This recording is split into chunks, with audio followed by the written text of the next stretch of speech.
So a little over a month ago, American restaurant Cracker Barrel got into some hot water after its new CEO announced plans for sweeping changes across its some 700 locations following several years of slowed business and profits. As a somewhat regular visitor to this establishment, I have some reservations. I'm not really interested in making the standard internet outrage clickbait video or to act like I'm suddenly an expert at restaurant operations. I am just a dude talking into a microphone. I have absolutely no working knowledge of what it takes to run a near billion-dollar operation. I am often blinded by nostalgia. I have a tendency to base my opinions on arbitrary intuition instead of nuanced data, and while I am not invested in their survival enough to become a shareholder, I did purchase this novelty t-shirt 4 years ago, and I wear it quite regularly. Point is, I am just sharing my perspective. Take it for what it's worth, which is not a lot. For better or worse, Cracker Barrel is affectionately known around the United States as an old folks restaurant, appealing mostly to the over 65 demographic who appreciate its unique aesthetic, which you can probably tell is styled after the classic American country stores of the late 19th century, which were traditionally stocked with barrels of soda crackers, a hot commodity at the time. In the days before electricity, most folks in rural areas socialized at the local general store, often gathering around said cracker barrels to catch up on the latest local happenings. It's in that spirit that Cracker Barrel restaurants have operated. The business was started in 1969 as a restaurant gas station. An oil embargo in the mid-70s forced the company to shift their focus to just food, and it soon became a popular rest stop for Americans, offering hearty, home-cooked meals and the warm ambiance of an old country general store. Each Cracker Barrel restaurant is a tribute to the past, known for their rustic charm, featuring old-timey decor, walls lined with authentic antiques, even a working general store that you walk through whenever entering or exiting to create a sense of stepping back in time. The iconic rocking chairs on the front porch invite patrons to take a load off and share a meal with friends and family.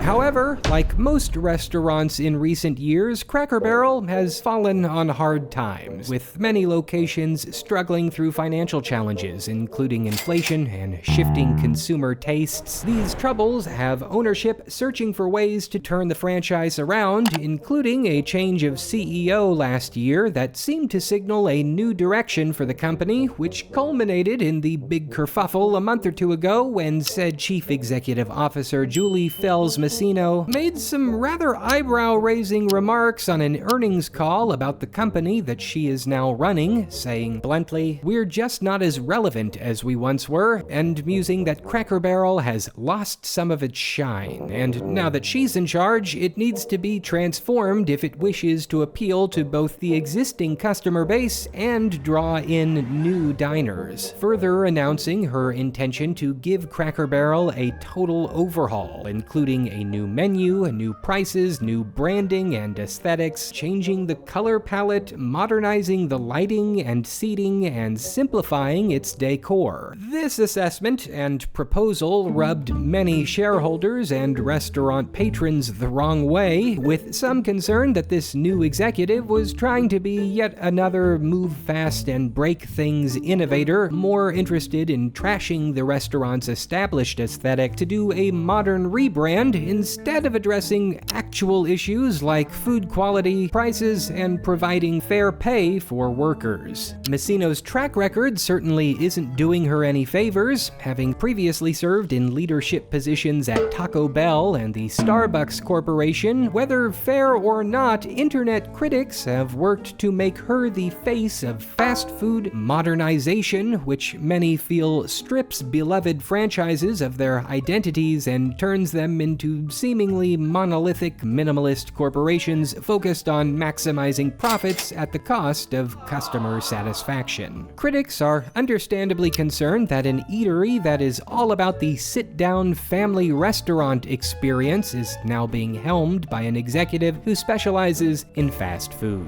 Despite all of this bad press, the Cracker Cracker Barrel company seems to be plowing ahead with their new modernization strategy, starting with, let me check my notes here, laying off their employees and raising their prices. So I guess we'll see how that works out. I certainly don't envy the leadership of Cracker Barrel. Like many restaurants, they're facing uncharted waters in a struggling post-pandemic economy. Americans are eating out less, consumer satisfaction is down across the board, and until things change, companies will have to make hard choices in order to keep their ships afloat. The trouble, of course, is that most publicly traded companies tend to make said choices based mostly on immediate financial returns, and so instead of asking themselves, how can we improve the experience of our customers, they are usually asking themselves, how can we make more money this quarter than we did last quarter? And of course, the simplest short-term way to increase a restaurant's cash flow is to lay people off and charge customers more. But this is a terrible long-term strategy because eventually it makes people just not want to eat there. And market experts agree, the reason every restaurant is struggling is because of higher prices, changing customer preferences, labor and service quality issues, and annoyingly long wait times. So we are stuck in this dumb cycle right now where restaurants are desperate for more cash flow, so keep increasing their prices and cutting staff, which in turn makes eating there totally annoying, so people just stay home, which then makes the restaurants do even worse financially, so they just increase their prices more and do more layoffs and have these people never played Restaurant Tycoon. This is exactly how you lose. My wife and I often prefer to just eat at home now, or we wish that we had after the fact, because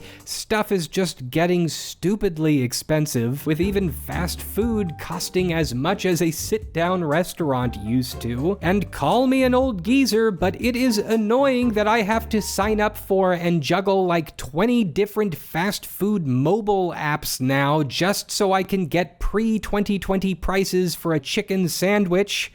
Especially if they're just gonna get the order wrong anyway. It is annoying going to a sit-down restaurant and having to wait way longer to be seated and not having my food cooked properly because the place is obviously understaffed, and it's not like I'm gonna get mad at the guy serving me. It's not his fault that the company's not paying their employees. It is annoying when I am asked to tip exorbitant amounts of money for an increasingly automated process. But you know what I'm never annoyed by?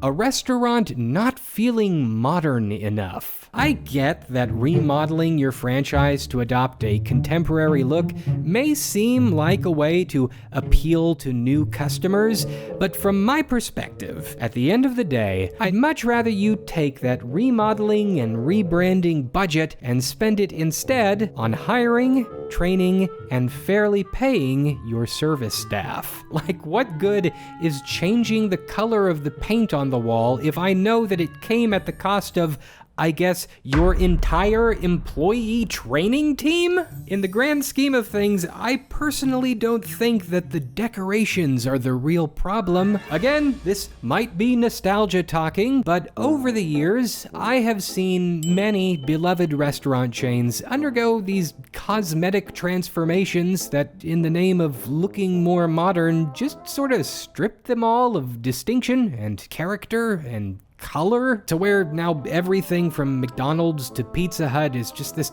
minimalist box. I'm just old enough to remember a time when Pizza Hut looked like a pizzeria, McDonald's was a burger joint, Taco Bell was a taco shack. Now they're all Starbucks, but with a different sign out front, I guess. And maybe I'm out of step, but this aesthetic, to me, lacks personality and warmth. Every single restaurant just feels sterile and impersonal. And while I don't have a magic fix for Cracker Barrel, I'm pretty sure it isn't this. In fact, I have a sneaking suspicion it's the total opposite. People don't go to Cracker Barrel because they want a modern restaurant. They don't want artesian flatbreads and mocha lattes to go. They want to sit down and eat some biscuits and gravy or chicken and dumplings with a big bowl of fried okra on the side. I know that post-pandemic, there's this huge push to try and automate as much of the restaurant experience as possible. But honestly, honestly, when I walk into a Cracker Barrel on the weekday, most of the folks there have gray or white hair. They don't want to use an app, and they will actually resent you for forcing them to use one to avoid an added surcharge. Just throwing that out there. As a younger person, the demographic that you are likely trying to court, I don't want you to be modern. I don't need you to have shine. I don't want you to be relevant. I go to you because you aren't. That's what makes it fun. And you could spend $1 million this year on focus group testing. I can promise you there is no young person walking into a Cracker Barrel and thinking to themselves, boy, I'd eat here a lot more often if they just took all the stuff off the walls and changed the interior lighting. Young people will eat there more often if the prices were lower and the food tasted better. That's it. Once upon a time, I made a stupid video about Kentucky Fried Chicken that went super viral, where I made 5 suggestions for how they could turn their business around. And for like 7 years now, I get comments that are like, hey, do this company next. Now do this company. Now do this one. Why? It's just gonna be the same video. All the time, for every restaurant. It's always the same 5 points. Fast and efficient service, quality food, affordable prices, clean your restrooms, and have unique branding. You do all that, you're gonna have a successful restaurant. Guess what? Cracker Barrel's branding? It's already one of a kind. You're good. You also have some of the cleanest restrooms in the industry. You're good. So just focus on improving these 3 areas. And ironically,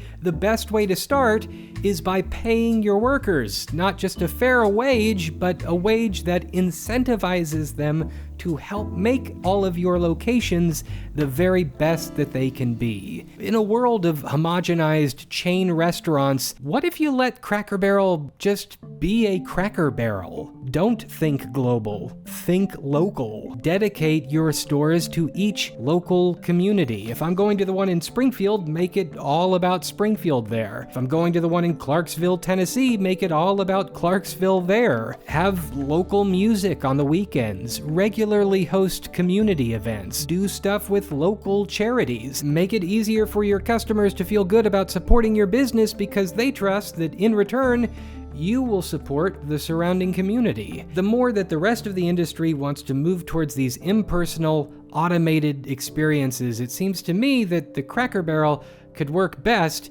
if it resolved to do the complete opposite. Also, I could be wrong. Overall, I hope that the higher-ups at Cracker Barrel take care not to alienate their core customer base in a misguided attempt to attract a different demographic by making ultimately superficial changes that nobody is really asking for. I wish them all the best. I honestly hope that they do manage to turn it around because one day I would like to receive a senior discount.